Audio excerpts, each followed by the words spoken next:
Well, Diddy is not giving up, even before he gets to the trial, he's not giving up on trying to get out of jail. You know that he has been turned down twice to get out on bail, and he is being held in Brooklyn and will be there until the trial begins. Unless he appeals and an appeals court says the judge was wrong, the judge should have allowed him to post bail, which is exactly what they are going to try and do. Right, and he has brought in new lawyers to try and get this done. TMZ recently revealed that Diddy is fighting for his release from jail before his trial. He has been denied bail twice. Currently held in Brooklyn, Diddy is appealing the judge's decision and has brought in new lawyers to strengthen his case and attempt another bid for bail before the trial. Rumors suggest that Diddy is struggling with being in jail after his arrest on charges including racketeering and misconduct trafficking. Reports claim he has been placed on self-destruction watch, sparking concerns about his mental state in detention. Harvey, I'd go beyond hard. I think this is an impossible task. You're asking an appellate court judge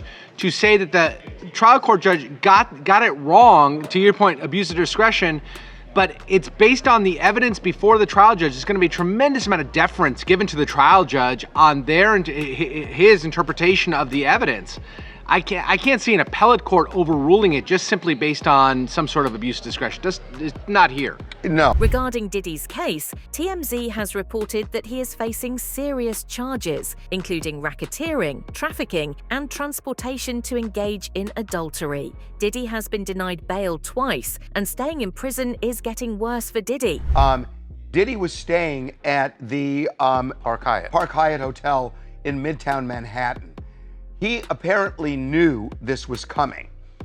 Yes, he's been preparing for this. And just hours before his arrest, was walking around the streets of New York, talking to fans, taking selfies with them. He and his son, Christian King Combs, were walking around talking to fans. So he seemed like he didn't have a care in the world. He'd been there earlier in the week. Over the weekend, was in Central Park. Diddy is currently held in Brooklyn's Metropolitan Detention Center, MDC, known for its worst conditions like poor sanitation, inadequate medical care, and bad food. These conditions have reportedly contributed to his anxiety and panic following his arrest and ongoing detention. Diddy Combs has been denied bail in connection with the sexual abuse and sex trafficking charges he faces. And as Les Trent reports, the music mogul who once traveled by private jet to all those mansions is now in a jail that is notorious for its bad living conditions. Visit inside this federal lockup. There have been 2 murders, 4 suicides, and numerous stabbings and lockdowns in recent years. It's so out of control inside that 4 federal judges are reportedly refusing to send any more prisoners here. A legal expert has reportedly stated that Diddy could be facing several years in prison. This suggests that the charges or allegations against him are serious and potentially carry significant legal consequences. If convicted, the outcome could involve a lengthy prison sentence, depending on the severity of the crimes and the evidence presented. This development would mark a major shift in his career and personal life, especially given his high-profile status in the entertainment industry. There's really no deal that the U.S. Attorney's Office can offer, and it's certainly not one that Diddy will accept. It would involve decades in federal prison. We're talking about mandatory minimum sentences of 10 years for both the drug charges and the sex trafficking. So we know that Diddy has fought charges before. There were state charges, there were gun-related, the nightclub shooting with J-Lo, but he's going to dig in his heels, and this case is going to trial.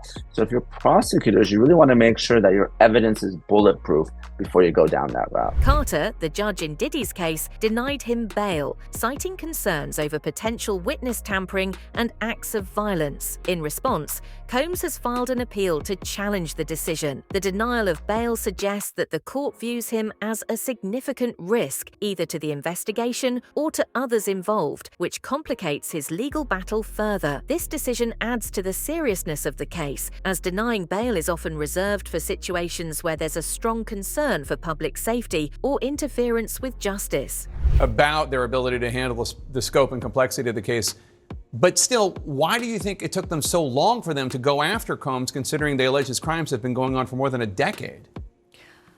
My theory is that the government had an easy time putting together this final prosecution because of all the civil actions existing against Sean Combs right now. The case with Cassie, which that video was shown, his former girlfriend, where he was seen assaulting her. It looked like certainly that he was assaulting her on video.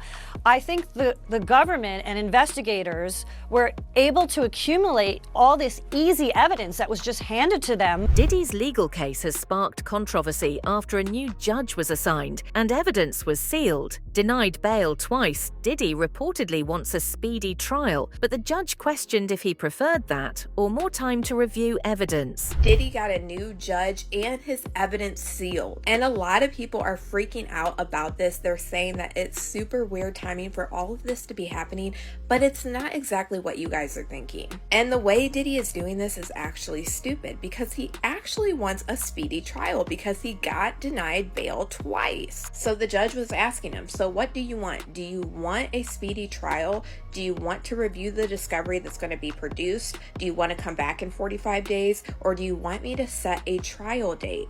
I can set a trial date if you want me to set a trial date. And Diddy's lawyer has already confirmed this multiple times. Once he got denied bail, he kept saying that he was pushing for a speedy trial. And the judge told Diddy when he asked for the speedy trial, whenever you want it. And if I can't try it, I will find a colleague who can if you want to set a trial date. So this could be exactly why Diddy has this new judge assigned to his case, but this is also a downfall for Diddy, because the worst thing that you can do is want a speedy trial when you haven't even went through all of your evidence in the discovery. While Diddy's lawyer has firmly proclaimed his innocence, despite the serious charges he faces. Following a court appearance, the legal team reiterated their dedication to challenging the accusations and defending him throughout the legal process, emphasizing their commitment to securing a favorable outcome in the ongoing case. So this was the first step. We have a bail appeal scheduled for tomorrow at 3:30 in front of Judge Carter, the district judge assigned to this case. I think that we made the points that we've been wanting to make. I think it came out. Mr. Combs is a fighter. He's going to fight this to the end. He's innocent. He came to New York to establish his innocence. He's not afraid. He's not afraid of the charges. There's nothing that the government said in their presentation today that changes anyone's mind about anything. He's been looking forward to this day. He's been looking forward to clearing his name, and he's going to clear his name. And we're going to stand by his side as he does. We believe in him wholeheartedly. He didn't do these things. This was a 10-year relationship. There's no coercion. There's no crime. There's basically just, someone who brought a civil case and now is finding themselves as a witness in a criminal case. And we're going to fight this case with everything we have, as is he. And eventually he's going to be shown to be innocent. And so tomorrow we fight again. And we'll fight every day until we don't have to fight anymore. Diddy's denial of bail has drastically shifted his life from luxury to the worst conditions of imprisonment, where he's now confined to a basic existence, facing isolation and a monotonous routine, far removed from his former lavish lifestyle. Including his freak-offs. What a word that's become, honestly. And just to give you a little list of exactly what him and his employees got up to here, we've got sex trafficking, forced labor, interstate transportation for purposes of prostitution, coercion and enticement to engage in prostitution, narcotic offenses, kidnapping, arson, bribery and obstruction of justice. Wow. You know what? You're P. Diddy. You've got all the money in the world. You don't need to do any of this. But for some people, the more powerful they get, the more dark their imagination becomes and the more they want to push the boundaries to do the craziest fucked up shit possible. And this is what happens when a psychopath gets this much power. Even those words coercion and enticement to engage in prostitution, it wasn't enough for him to get consenting, prostitutes who do this by trade. What a trade. Do you know what I mean? I don't remember that in my apprenticeship. But people who do this for a living anyway. It was fun for him to take people who would never ordinarily have been a prostitute into that so that they could become his toys. And by the sounds of it, P. Diddy and his employees would do whatever it took to get women into his inner circle to participate in whatever fucked up shit he was into. He would use threats. He would use intimidation. He would even use the offer of a romantic relationship, that lover boy method that Andrew Tate made famous. Once used to lavish meals, Diddy now faces a monotonous diet of basic prison food such as potatoes and processed meat. This change, along with the isolation of the SHU, further emphasizes the dramatic shift in his life. Orchestrated all of these freak-offs, purchased multiple hotel rooms for these freak-offs to take place, had his staff stock the rooms with different items, drugs, lube, extra sheets, things of that nature for the freak-off, didn't allow individuals to not participate in the freak-off. And one of the ways that he did that was by using drugs in order to get them to a state of mind so that they would participate, or he would use the tapes as extortion to force them into these freak-offs. And he did all of this for his own perverted, twisted benefit. I don't know if he was participating in these. I don't know if he was getting off to these videos that he was making. Who knows? This is crazy. I don't know how else to put it. It's crazy. It's terrible. The amount of people whose lives have been forever affected by this. I just want to know some more information, and I want to know who else is involved in this, because I have a feeling that this is going to be massive for the next 2, 3, 4 years and beyond. Stephen A. Smith also highlighted on his podcast that Diddy's life could be at serious risk while imprisoned. Smith emphasized the worst conditions of prison and suggested that Diddy's safety is in jeopardy, given the gravity of the charges and the environment he's in. Meanwhile, Suge Knight, remember him? Death Row Rex, remember him? He decided to share some advice with Diddy on his show. Yes, he does have a show from prison. It's called Collect Call with Suge Knight. Here's what he had to say. Look at these quotes. Quote, "I'll tell you what, Puffy, your life is in danger because you know the secrets of who's involved in that little secret room you guys are participating in. You know they're going to get you if they can. Puffy, I'm going to give you some real advice. 2 quick things. You got to make a decision. I'm going to have videotapes on you. I'm going to have audio tapes on you. I'm going to have evidence where you're going to have to capitulate to my demands, so you're going to need to do what I want you to do. That's extortion." It also mentioned murder. What do you think Al B. Sure is alluding to? Kim Porter's gone. The mother of 3 children from P. Diddy is gone.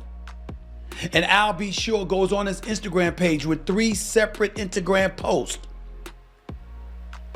bringing this stuff up, imploring the society and the communities at large, particularly the hip-hop and R&B community. Diddy is confronting more than 100 lawsuits. The sheer number of claims makes this one of the most significant legal battles ever seen in the entertainment industry, posing a huge challenge for him. And as if things couldn't get any worse for embattled music mogul Sean Diddy Combs, today a prominent lawyer came forward saying he intends to file more than 100 different lawsuits from alleged victims. Claims we intend to bring will include the following: violent sexual assault or rape, sexual abuse, facilitated sex with a controlled substance, false imprisonment, compelling prostitution, sexual misconduct, dissemination of video recordings, false imprisonment, sexual abuse of minors. A Texas attorney has announced 120 new misconduct allegations against Diddy, including claims of physical misconduct spanning over 25 years. These accusations complicate his chances for bail as they portray him as a significant societal threat. Diddy has pleaded not guilty, while his legal team continues to fight the charges. The new allegations, combined with his ongoing physical misconduct trafficking case, suggest a growing body of evidence that could negatively impact his attempts to secure bail for the 3rd time before trial. Just today, a Texas-based attorney was at a press conference and revealed that there are 120 new sexual allegations. Now, this is a civil complaint that this firm is going to be filing throughout the country.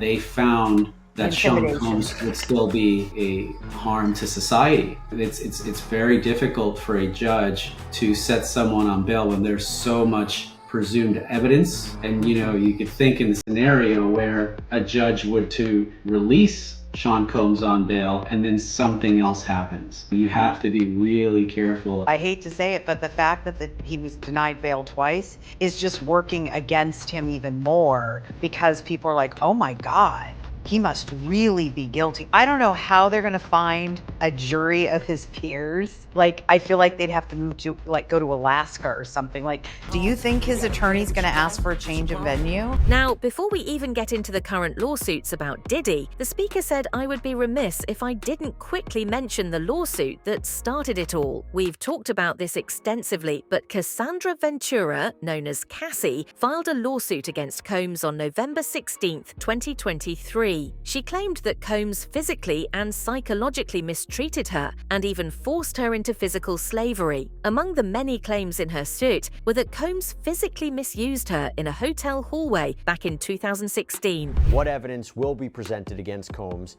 in his future criminal trial? It is important to understand all of these lawsuits, all of these allegations. So with that in mind, this is a full breakdown of all of the civil lawsuits and the latest developments.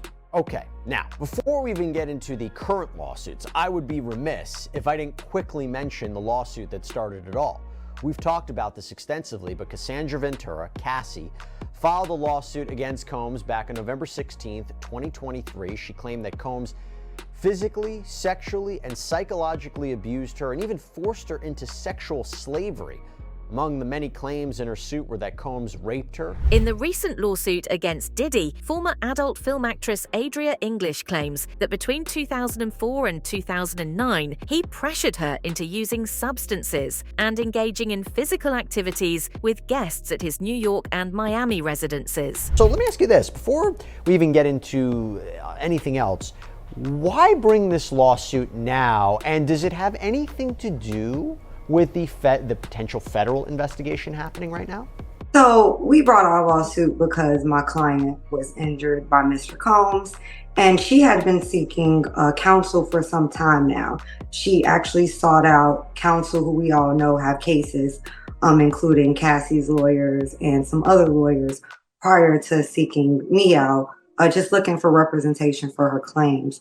It just so happened to be that now we're at a place where it's essentially inevitable that Mr. Combs will have some level of indictment and face some criminal charges for all of the cases we now know to be public information.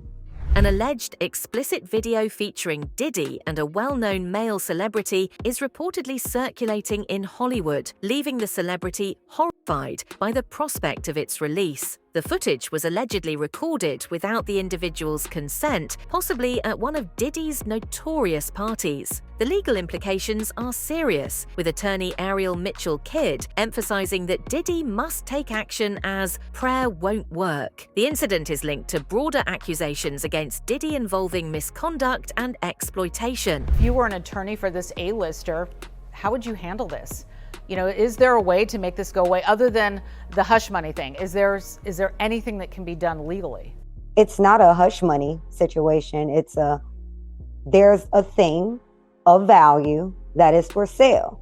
So in a legal sense, the only way to control it is to have possession of it. So if the person is that concerned about this seeing the light of day where they're praying that it goes away, I can certainly tell that person, I hate to say prayer won't work in this situation, but the only way is to do something, to act. Otherwise, if you're going to leave it into the hands of others will purchase it.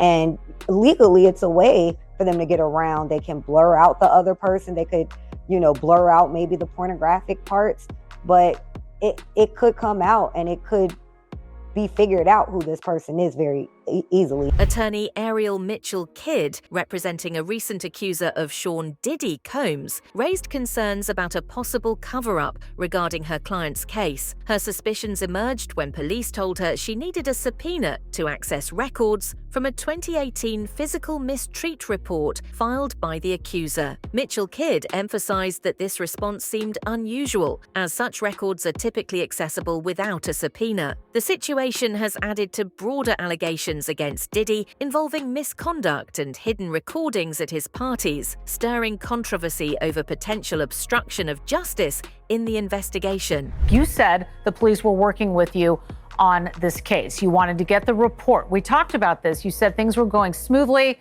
but now it's not. So when did that change? Last night, actually, I got an email from them, the county, not the city police, that then said I needed a subpoena to get the records, which I think we all know about Freedom of Information Act, which requires a public information be given freely. That's why it's a federal law. So I've never experienced in any situation where I have been told I needed a subpoena to get public information. I was floored, I was shocked, and it was apparent to me that some type of cover-up is going on. The Orinda police are in violation of federal law, and I will make sure if they want to be the next facing a lawsuit, they can be the next. Reports are suggesting that Diddy is struggling with prison conditions and has started panicking as he began naming other high-profile figures allegedly involved in similar criminal activities. This move may be a strategy to reduce his legal consequences, potentially aiming to negotiate a more favorable outcome for himself. While unconfirmed, this tactic is seen as a way to leverage information in exchange for leniency or cooperation agreements, a common approach in complex legal cases involving multiple parties. But one thing I want to talk about is the P. Diddy arrest, his denied bail, the celebrities now that are running. You got people scrubbing their accounts like Pink, Megan Fox, other celebrities. You got Dwayne Wade now being aired out. This is a cascade effect that's just it's gonna be a web of intricacies that lead to everybody. You got so many celebrities right now terrified. And the purpose of this, and the reason why it's simmering right now, is because they're being adrenalized. This October, we're gonna see more names released. That's just a hunch. We're gonna see the push for World War III. Things are gonna escalate like we've never before seen in October. I think this is gonna lead to politicians, to everybody. But like I said, both sides are gonna go in. And they failed twice on Trump, which means they're going to use other methods and means to accomplish a goal. Diddy has warned his close associates of potential consequences due to their involvement in his controversial activities, particularly surrounding his infamous parties, as the conditions behind bars are getting worse and unbearable for Diddy. Diddy is not going down without a fight.